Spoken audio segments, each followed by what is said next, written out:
Hello बच्चों, कैसे हैं आप। माई सेल्फ धर्मेंद्र शर्मा और हम पढ़ रहे हैं फिजिक्स कॉन्सेप्ट विद के एस सर के चैनल पर।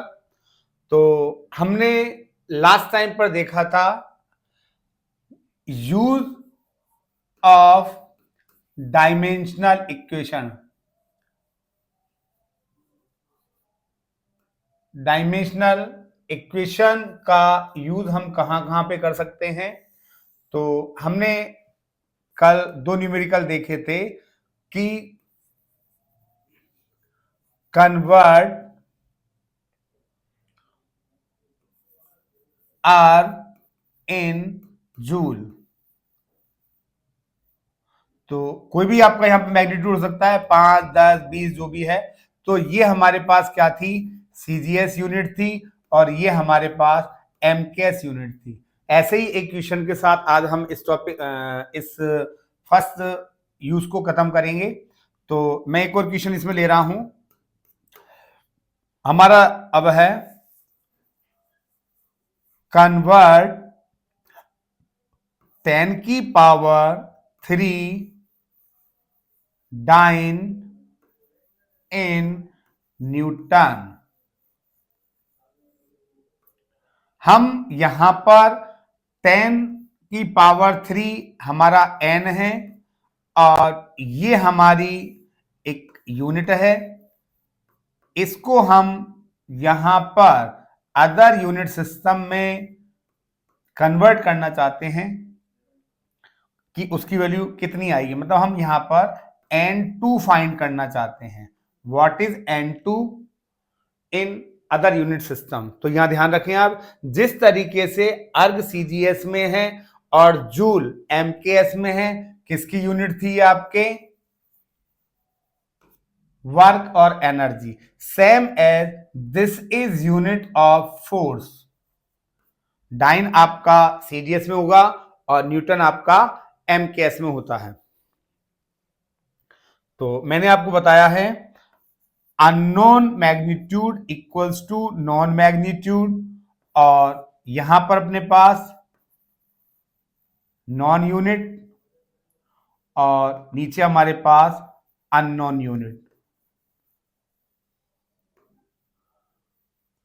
ठीक है, तो n2 equals to known unit magnitude है 10 की power 3।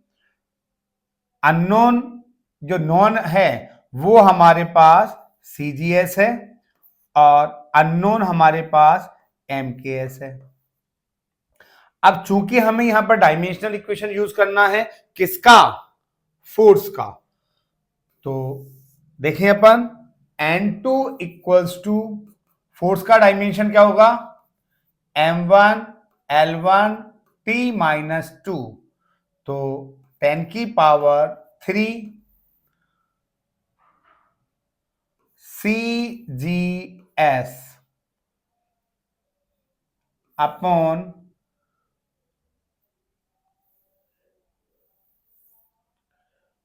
m1 l1 t minus 2 इन CGS और m1 l1 t minus 2 in MKS।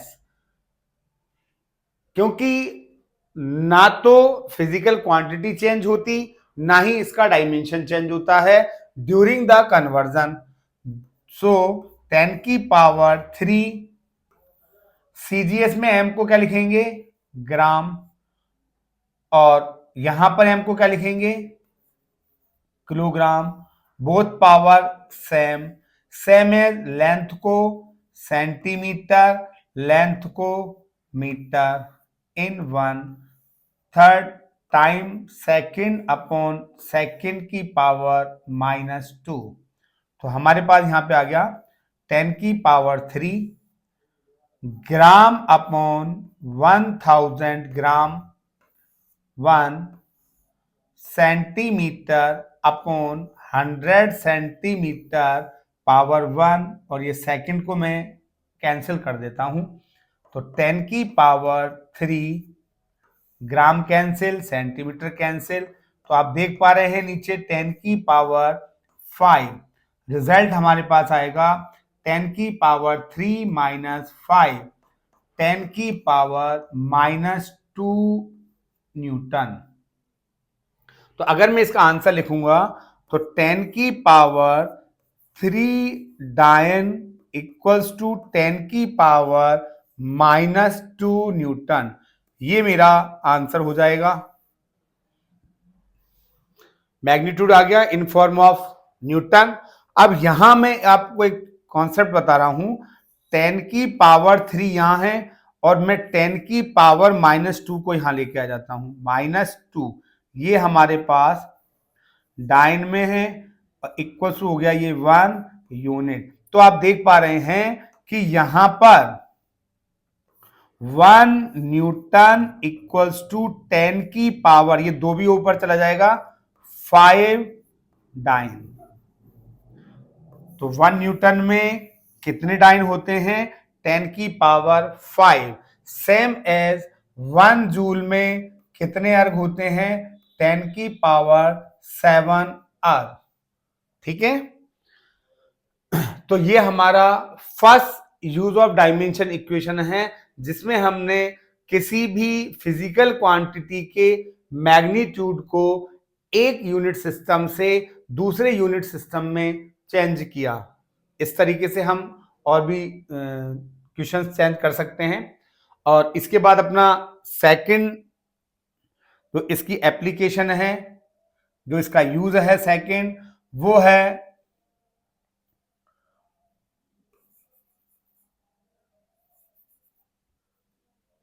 check any given equation and formula use with dimension equation।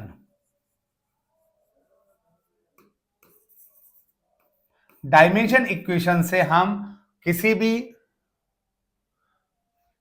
फॉर्मूले या इक्वेशन को चेक कर सकते हैं। तो इसके लिए आपको मैं एक चीज बताना चाहूंगा, यहां पर होमोजेनिटी प्रिंसिपल जो होता है, होमोजेनिटी प्रिंसिपल,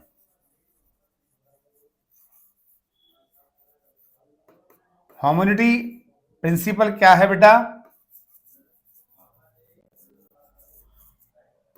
ये एक अलग से इसका मतलब पार्ट मान लो आप, आपको याद रहेगा हमेशा। होमोजेनिटी प्रिंसिपल में क्या होता है, जैसे मैं आपसे कहता हूं 5 kg plus 2 metre plus 20 second, इनको आपको ऐड करना है या सब्ट्रैक्ट करना है। तो आपका आंसर होगा सर कैसे होगा ये? क्यों नहीं होगा? Because this is mass, this is length and this is time. या मैं आपसे कहूं 10 न्यूटन माइनस 4 जूल, ये फोर्स है, ये वर्क है। तो हम इनको ऐड नहीं कर सकते और सब्ट्रैक्ट नहीं कर सकते। तो होमोजेनिटी प्रिंसिपल कहता है कि same physical quantities are subtract and same physical quantity are added. Homogeneity principle के से हम कहेंगे कि सेम फिजिकल क्वांटिटी होगी तो ऐड और सब्ट्रैक्ट होगी। मल्टीप्लाई कुछ भी करो आप, मल्टीप्लाई आप 10 मीटर इंटू 1/20 सेकेंड, कुछ भी मल्टीप्लाई, कुछ भी, 4 mass into acceleration, work equals to force into displacement. तो मल्टीप्लाई तो होगा, डिवाइड भी होगा, लेकिन according to homogeneity principle same physical quantity add होंगी और सेम फिजिकल क्वांटिटी ही सब्ट्रैक्ट होंगी। ये आपको ध्यान रखना है हमेशा, दिस इज इंपॉर्टेंट कॉन्सेप्ट। तो होमोजेनिटी प्रिंसिपल के अकॉर्डिंग सेम फिजिकल क्वांटिटी का एडिशन और सब्ट्रैक्शन होता है। तो इसी होमोजेनिटी प्रिंसिपल को हम यहां पर यूज करेंगे।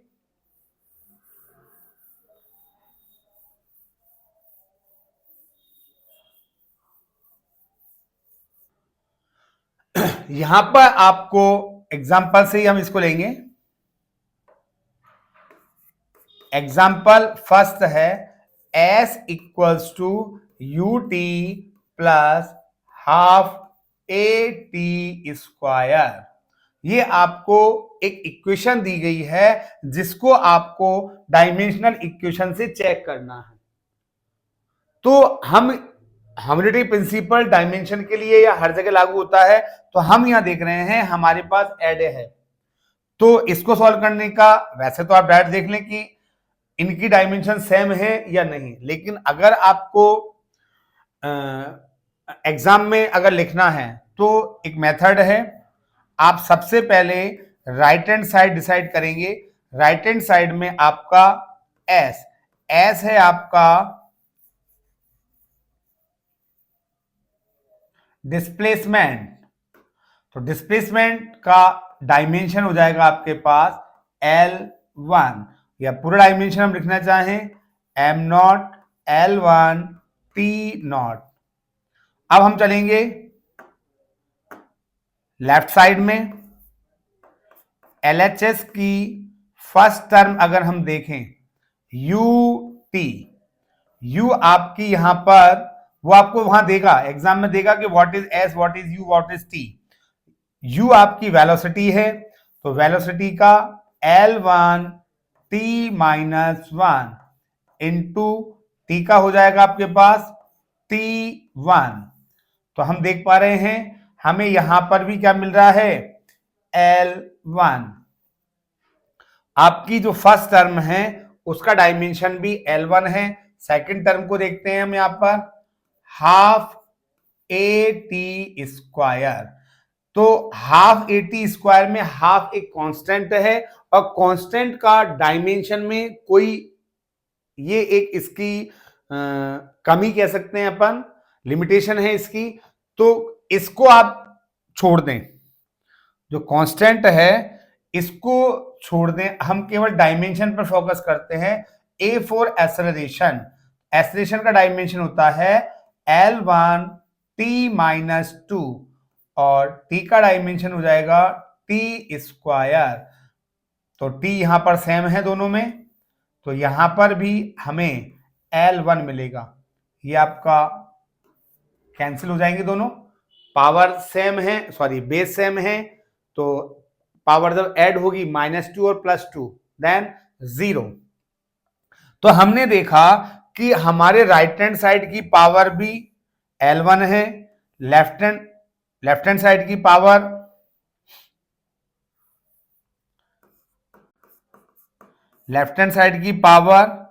और राइट हैंड साइड की पावर की टर्म सेम है। तो इसका भी डायमेंशन L1 है, इसका भी डायमेंशन L1 है, इसका भी डायमेंशन L1 है। Means this is metre, this is metre, this is also metre. तो अकॉर्डिंग टू होमोजेनिटी प्रिंसिपल ये दोनों ऐड हो सकती हैं, और ऐड होने के बाद यही चीज आ रही है मीटर में। इसलिए लेफ्ट हैंड साइड और right hand side both are same, therefore we can say this equation is dimensionally correct। ठीक है, क्लियर है बात। हमें जो भी इक्वेशन दी जाएगी उसका हम लेफ्ट पार्ट देखेंगे, और राइट साइड में अगर दो या दो से ज्यादा टर्म हैं तो हम इस टर्म पर फोकस करके उनकी डायमेंशन को चेक करेंगे। और देखते हैं अपन इसमें आगे second equation, v square equals to 2 square plus 2L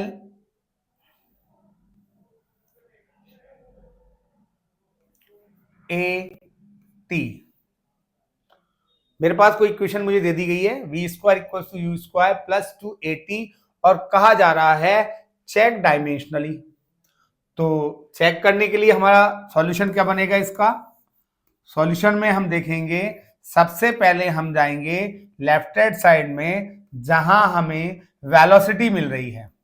velocity का डायमेंशन होता है L1 T माइनस 1, इसका स्क्वायर कर देंगे तो हमें मिल जाएगा L2 T माइनस 2। इसको हम फुल फॉर्म में लिख सकते हैं M naught L2 T minus two. This is our left hand side dimension equation. Right hand side में हम चलते हैं। राइट हैंड साइड में हमारे पास दो टर्म है, तो फर्स्ट टर्म को हम डिसाइड करते हैं, this is u square, this is also velocity, so same as L1 T minus one square. तो ये भी हमें मिल जाएगा L2 T माइनस टू, ये भी सेम आ रही है। सेकेंड टर्म इसकी देखते हैं 2AT। मैंने आपसे कहा है कि अगर आपके पास कहीं पर भी कांस्टेंट आए उसको आप इग्नोर कर दें, तो यहां हमें मिल रहा है acceleration L1 T minus two और यहां मिल रहा है T1। तो यहां हमारा डायमेंशन इक्वेशन क्या बन गया, L1 T माइनस वन।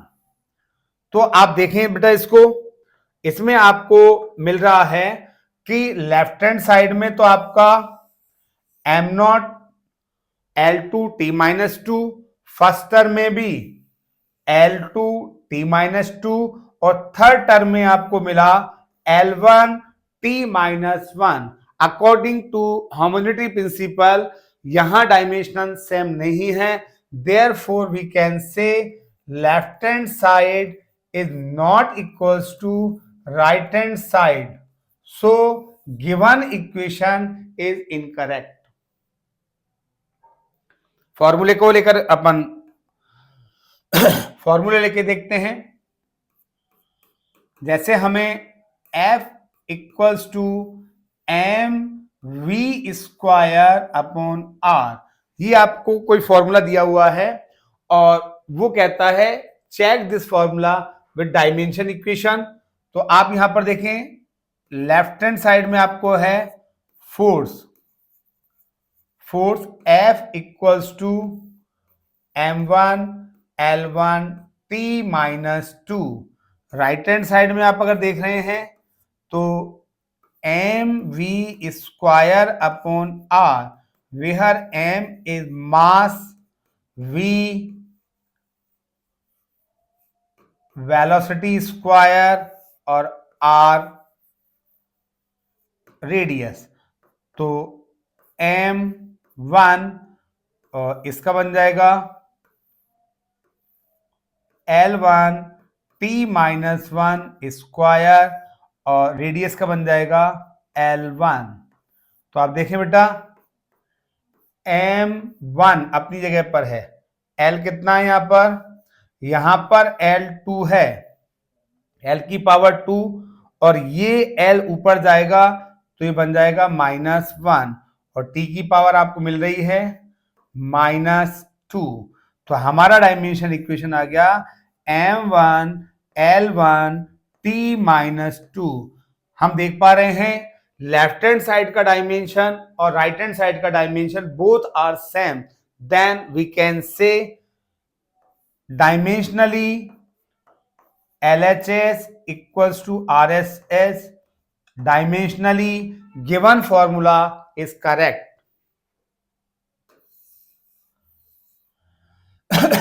एक फॉर्मूला और है E equals to MC square, energy, mass and light velocity. Left hand side लेकर के चलेंगे, एनर्जी का dimension M1 L2 T minus two और राइट हैंड साइड में आप ले रहे हैं MC स्क्वायर, M इज मास और C वेलोसिटी स्क्वायर। मास का बन जाएगा M1 और velocity L1 T minus one का स्क्वायर। तो हमें मिल गया M1 L2 T minus two. This formula also correct dimensionally correct, left hand side equals to right hand side, तो वापस हम इसी चीज को लिख देंगे। तो इस तरीके से आपको अगर कहीं भी कोई फॉर्मूला मिलता है और आप उसको देखें कि ये सही है या गलत है, तो उसको डायमेंशनली हम ऐसा देख सकते हैं। एक और एग्जांपल ले लें इसका, n equals to 1/2l root t upon small m। ये अच्छा क्वेश्चन है, क्या ये फॉर्मूला सही है या नहीं। तो यहां आपको जब क्वेश्चन मिलेगा तो वो वहां पर कहेगा वेहर n frequency, l length, t tension means force है यहां पर, और m है यहां पर मास पर यूनिट लेंथ, मास पर यूनिट लेंथ। तो क्या अब ये फॉर्मूला हमें यहां पे, तो इसका सॉल्यूशन हमारे पास मिल जाएगा। लेफ्ट हैंड साइड में क्या है आपके पास, लेफ्ट हैंड साइड में आपके पास n फ्रीक्वेंसी, फ्रीक्वेंसी क्या होती है t की पावर -1, m0 l0 t की पावर -1। राइट साइड में चलते हैं अपन, राइट हैंड साइड में हम देखते हैं, राइट हैंड साइड में क्या दिख रहा है आपको। मैंने आपसे कहा है कि जो कांस्टेंट है उसे आप भूलना है, तो यहां आपको मिलेगा 1/l root t upon m। Dimension देखें अपन इसकी, 1/l की dimension l1 root as it is, t की dimension force m1 l1 t -2। और सबसे इंपॉर्टेंट यहां पर बेटा ये यही चीज समझने की मैंने आपको इसीलिए ये वाला इक्वेशन सॉल्व करा है, मास पर unit length means mass upon length. तो मास अपॉन लेंथ होने पर इसका डायमेंशन क्या बन गया, m1 l -1। ये गलती हो जाती है बच्चों से, तो आप ऐसी गलती ना करें। तो 1/l1 ब्रैकेट, कैपिटल ब्रैकेट का यूज रखें, बाई चांस मुझसे हो जाता है तो आप ये मान लें कि ह्यूमन एरर है, उसको सही करें। m से m कैंसिल हो गया आपका, यहां देखें हम ये l ऊपर जाएगा तो l की पावर 1 और 1 2 हो जाएगी। यहां t है, t की पावर -2, ये आपका रूट में है तो 1/l1, और इसको रूट से बाहर निकालेंगे तो l की पावर 1, t की पावर ऑल्सो 1। तो आप देख पा रहे हैं l से l आपका कैंसिल हो गया, l1 l1। तो हमारे पास लेफ्ट हैंड साइड में पावर डायमेंशन क्या आ गई, t की power -1। Right hand side, left hand side power t की पावर -1, राइट हैंड साइड में भी t की power -1। Then we can say this formula is dimensionally correct. ठीक है, ये हमारी सेकंड एप्लीकेशन है इसकी, और थर्ड यूज हम इसका देखते हैं। थर्ड थोड़ा सा टिपिकल भी नहीं कहेंगे, लेकिन हाँ थोड़ा टफ है। आपको जैसे अभी मैंने कहा कि हम मैग्नीट्यूड चेंज कर सकते हैं, लेकिन सबसे बड़ी प्रॉब्लम इसमें क्या आ रही डायमेंशन वाले में, इसमें जो कांस्टेंट्स आ रहे हैं उन कांस्टेंट्स के बारे में दिस हैव नो आइडिया, हम डायमेंशन से उसका कोई आइडिया कैलकुलेट नहीं कर सकते। ये एक इसकी सबसे बड़ी लिमिट थी। अब जैसे यहां पर हम फॉर्मूला खुद बनाएंगे, जो भी फॉर्मूला हमें दिया गया है मतलब अगर हमारी कोई भी physical quantity other physical quantity पर डिपेंड करती हैं तो उसको हम किस तरीके से यहां पर डेराइव करेंगे। जैसे आपको एक क्वेश्चन मिल जाएगा या इसका वो टॉपिक लेते हैं,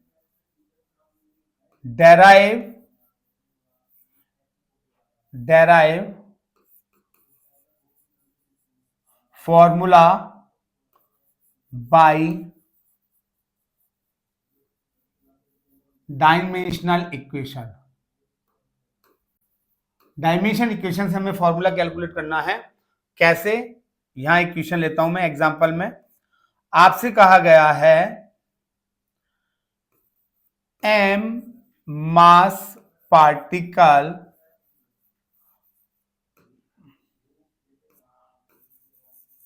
move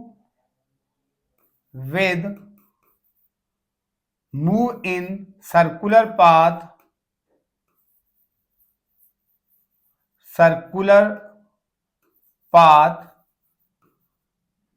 of radius r with v velocity। आपके पास एक m मास पार्टिकल है जो सर्कुलर पाथ में मूव कर रहा है, जिसकी रेडियस r है, वेलोसिटी v है। फाइंड फोर्स ऑन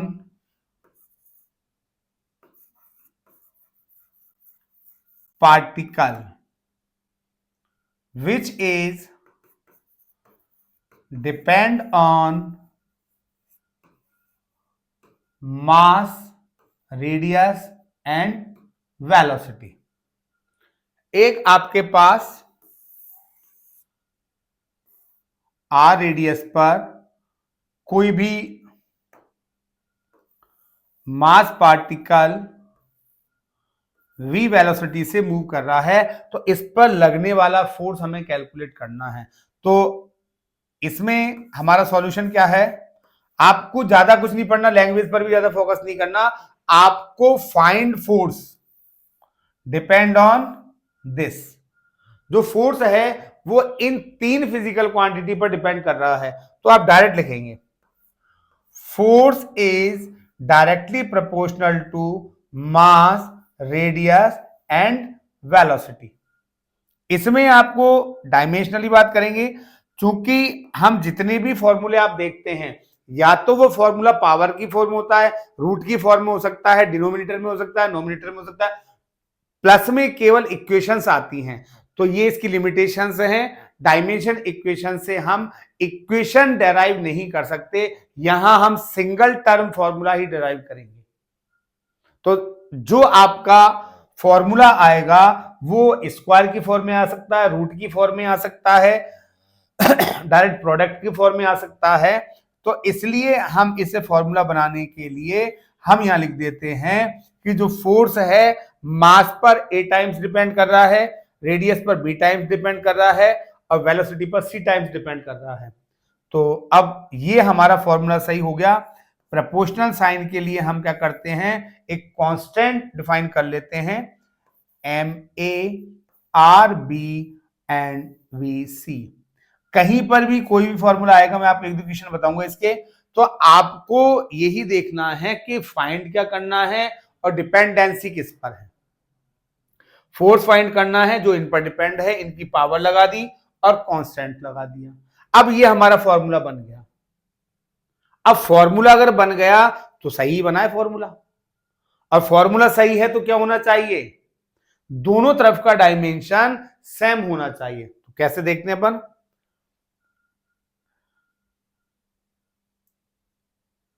F का dimension M1 L1 T-2, K constant है, कोई मतलब नहीं है, मास M1 A, radius L1 B, velocity L1 T-1 C। ये हमने इसको डायमेंशनली चेक किया कि ये सही है या गलत। तो डायमेंशनली चेक कर कैसे करना है अपन, एमएलटी को देखेंगे अभी। M1 L1 T-2 equals to K। अब यहां आप एक साथ लेंगे इसे एक ही ब्रैकेट में, m की पावर आप पूरे में देख लें, m के ऊपर आपको 1 टाइम्स और 1 के साथ पावर है a, तो मैं इसको कह दूंगा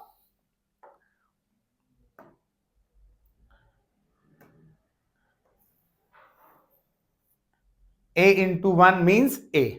l आप देख पा रहे हैं, l के लिए आपको यहां पर l यहां पर भी है और l यहां पर भी है, तो l की पावर क्या हो जाएगी हमारे पास,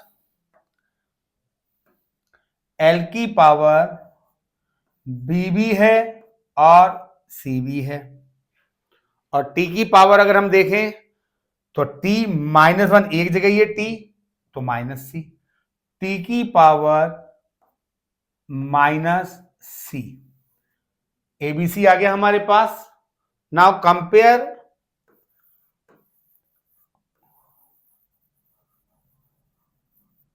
डायमेंशन ऑफ m। m की डायमेंशन देखें, m की डायमेंशन a है, यहां 1, तो 1 इक्वल्स टू a। और l की डायमेंशन को देखें, l की डायमेंशन 1 है, यहां पर b प्लस c है, यहां पर t की डायमेंशन -2 है, यहां पर -c है। तो हमारे पास जो हमने यहां पर वेरिएबल लिए थे ए बी सी, उनकी वैल्यू हमने यहां पर फाइंड कर ली। a equals to 1, c equals to 2 और b हम यहां पे देख लेंगे, a 1 आ गया, b प्लस c भी हमारे पास 1 है और -2 -c इक्वल्स टू -2, तो c की वैल्यू तो हमारे पास हो गई 2, तो यहां पे इक्वेशन में रख दें b plus C equals to 1, b plus 2 equals to 1, b equals to 1 -2, b equals to -1। तो इस तरीके से हमने a फाइंड कर दिया, c फाइंड हो गया और b फाइंड हो गया। Now these value put in this equation, क्योंकि हमने ये फॉर्मूला बनाया है, ये हमारा फॉर्मूला है। हमने कहा जो फिजिकल क्वांटिटी जिन पर डिपेंड है उसको इस टर्म में जमा लें आप, और जमाने के बाद उन पे पावर लगा दें, जो पावर हैं उनको हम कहेंगे कि ये हमारा फॉर्मूला करेक्ट है। तो फॉर्मूला करेक्ट है तो both are dimensionally same, dimensionally same है, तो हमने l की पावर, t की पावर, m की पावर, l की पावर, t की पावर को सेम कर दिया, वहां से एबीसी की वैल्यू रख दी, यहां पर हम एबीसी की वैल्यू रख देते हैं, m की पावर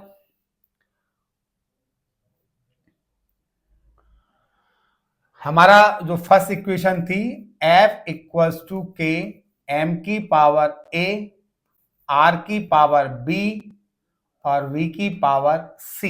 तो वैल्यू पुट कर रहा हूं मैं, k m की पावर a 1, r b की पावर r की पावर -1 और c 2। तो अब मेरा फॉर्मूला बन गया k mv square upon r। This is formula of force which is depend on mass, velocity and radius। ठीक है, इसी तरीके से हम एक और इक्वेशन देखते हैं।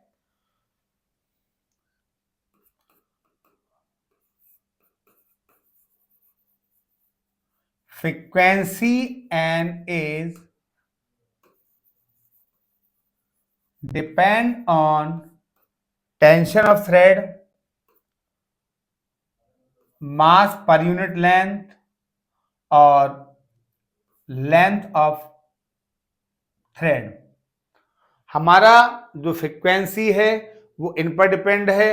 Find formula, find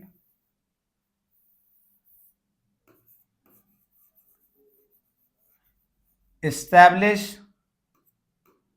relation for frequency।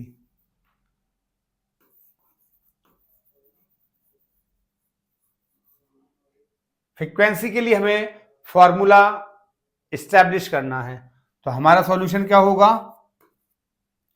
n is proportional to a, b और c।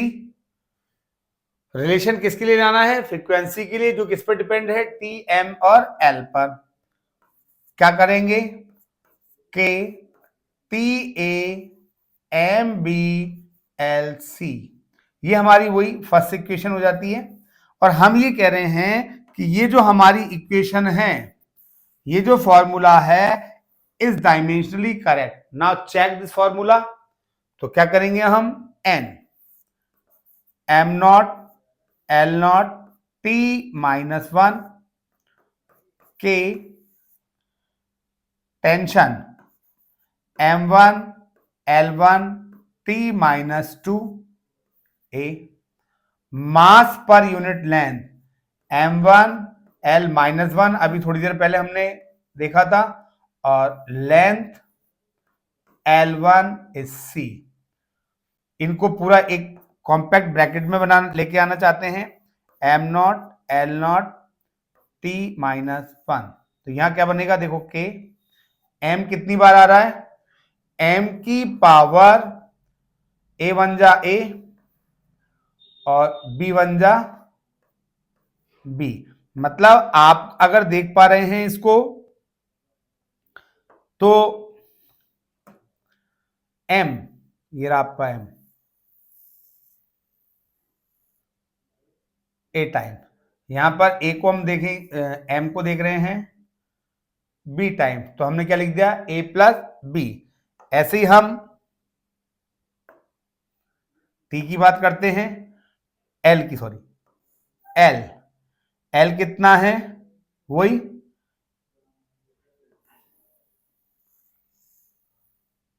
a, और यहां देखें b माइनस b और l c plus c। t को देखो, t की power minus 2a। This formula is correct, so compare dimension,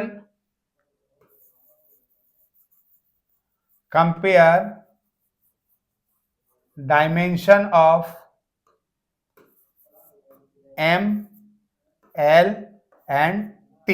m की dimension हम देखते हैं, m की डायमेंशन को अगर हम देख रहे हैं, a plus b equals to 0, a plus b equals to 0, तो यहां से आपको क्या मिल जाएगा? a equals to minus b। Second देखें हम, a minus b plus c equals to 0, a minus b plus c equals to 0। और थर्ड देख रहे हैं, t का कंपेयर जब करेंगे तो minus 2a equals to minus 1, minus 2a equals to minus 1। तो a की वैल्यू क्या आ गई मेरे पास? 1/2। a की वैल्यू जैसे ही मेरे पास 1/2 आई, b की वैल्यू क्या बन जाएगी? यहां से देखो आप, a की जगह पे मैं 1/2 पुट करूंगा, माइनस b, तो b इक्वल्स टू क्या आ गया? माइनस 1/2।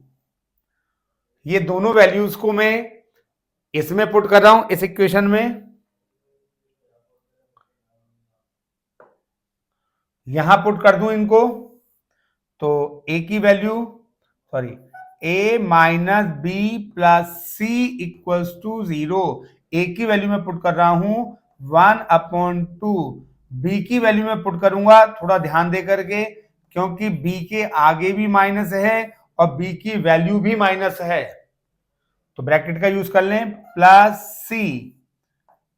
तो यहां क्या मिल गया आपको, हाफ और माइनस माइनस प्लस हाफ, तो half plus half plus C equals to 0।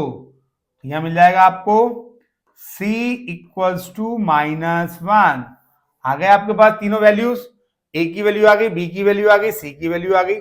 First equation में पुट कर दें इसको, रखें value n equals to k, constant से कोई मतलब नहीं हमें, t की power a means half, m की power b means minus half,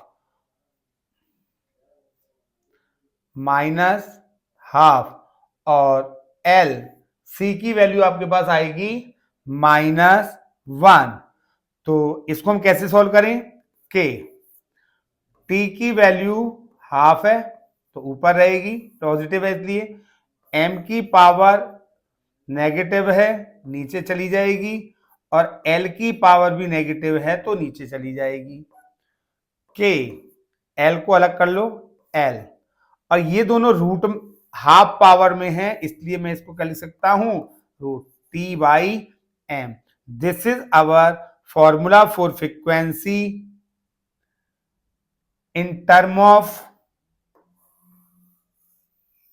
length, tension and mass पर यूनिट लेंथ।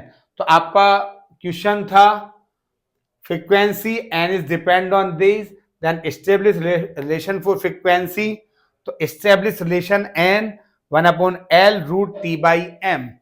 तो ये इस तरीके के क्वेश्चंस आप और कर सकते हैं। इनमें अगर कोई आपको प्रॉब्लम आती है तो कमेंट करके आप मुझे बता सकते हैं, दोबारा भी अपन इसको अप्लाई करते रहेंगे। अब इसमें ये जो तीनों एप्लीकेशंस हैं, इसके बाद आपने खुद ने देखा होगा कि जो डायमेंशनल इक्वेशंस हैं उनमें हमें क्या क्या प्रॉब्लम आई। तो हम ये कहते हैं कि जो डायमेंशन इक्वेशन है, एक तो वो कांस्टेंट्स के बारे में कोई नॉलेज नहीं देती कि कांस्टेंट हटाया या लगाया या क्या कांस्टेंट आएगा, इसके बारे में इसके पास कोई जानकारी नहीं है।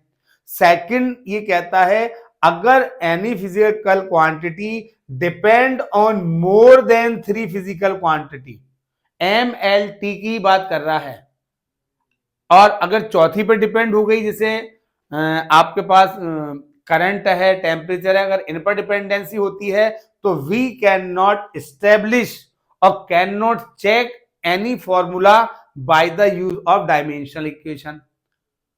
तो ना तो ये कांस्टेंट्स के बारे में हमें कोई बता पा रही, ना ही ये 3 से ज्यादा अगर फिजिकल क्वांटिटी पर डिपेंड है तो उनका फॉर्मूला भी हम इससे कैलकुलेट डेराइव नहीं कर सकते, ना ही उनको हम चेक कर सकते। अगर हमारे कहीं पर किसी फॉर्मूले में साइन कम, जैसे साइन या n equals to n0 exponential lambda t, ये एक मैथमेटिकल टर्म है एक्सपोनेंशियल, या y equals to a sine xt या कुछ भी, वैसे ये ओमेगा टी पर्टिकुलर जो भी है, लेकिन मैं यहां पर फोकस करूंगा केवल ट्रिग्नोमेट्रिकल फंक्शन अगर जाते हैं, एक्सपोनेंशियल फंक्शन अगर आ जाते हैं, या y p equals to q log e x, इस तरीके से लॉगरिथम फंक्शन अगर कहीं पर आ जाते हैं तो we can not establish this type of formula and can not check this type of formula by the use of dimension equation. इसलिए ये जो डायमेंशनल इक्वेशंस होती हैं, ये केवल यहीं तक आपका जो चैप्टर 11 या 12th में या नीट में जो डायमेंशनल इक्वेशंस आती हैं वो यहीं पर सफिशिएंट हो जाती है, इसके आगे इनका कहीं यूज नहीं हो पाता। ऐसे ही और कॉन्सेप्ट के साथ आप जुड़े रहें, concept with KS sir. Thank you.